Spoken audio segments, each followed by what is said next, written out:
বন্ধ করে দেয় বাংলাদেশে, তারা আপনার বন্ধু হতে পারে কিন্তু বাংলাদেশের জনগণের বন্ধু নয়। বন্ধুরা আমার, পশ্চিমবঙ্গে এবং আসামে ওখানে আপনার অনেক মুসলমান, তারা ইন্ডিয়ার মুসলমান, ওদেরকে বাংলাদেশি বলে আপনার মোদী সাহেবের স্বরাষ্ট্রমন্ত্রী অমিত শাহ তিনি বলেছেন এরা বাংলাদেশ থেকে আসা, এরা উল পোকার মতো।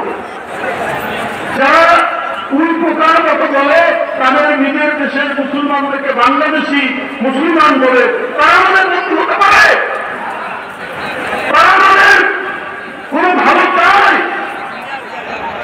এই কারণে এই যে রেল লাইন, এই যে সীমান্ত হত্যা, এই যে রক্তাক্ত ঘটনা, এই সমস্ত কিছুকে বৈধতা দেওয়ার জন্য এদেশের জাতীয়তাবাদের প্রতীক, প্রশাসনের প্রতীক, গণতন্ত্রের প্রতীক তাকে 2018 সালে গ্রেপ্তার করা হয়েছে গণতন্ত্রের মা দেশনেত্রী বেগম খালেদা জিয়া। সুতরাং বলবে কে? রেলের কথা বলবে কে? পরিবারের কথা বলবে কে? সীমান্ত হত্যার কথা বলবে কে? বলার একটাই করে ভাষণ, ভাই ক্যামেরা নিচ্ছেন আমার। বেগম খালেদা জিয়া। তাই তাকে বন্দী করে খাবারের মধ্যে ওষুধ দিয়ে ক্রমান্বয়ে ধীরে ধীরে তাকে আজকে দুনিয়া থেকে সরিয়ে দেওয়ার যে প্রচেষ্টা, এই প্রচেষ্টার আমরা প্রতিফলন দেখছি।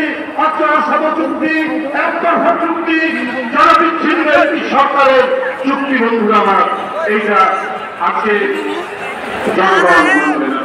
আমি আগেও বলেছি, আর কেউ নয় এই দেশের সবচাইতে বড় শত্রু, এই দেশের সবচাইতে বড় বিষাক্ত সাপ, সেটি হলেন হাসিনা ভাইপার।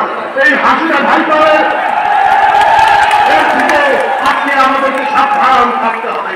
আমি অবিলম্বে দেশনেত্রী বেগম খালেদা জিয়া নিঃস্বার্থ মুক্তি দাবি করে আমার বক্তব্য শেষ করছি। বাংলাদেশ জিন্দাবাদ।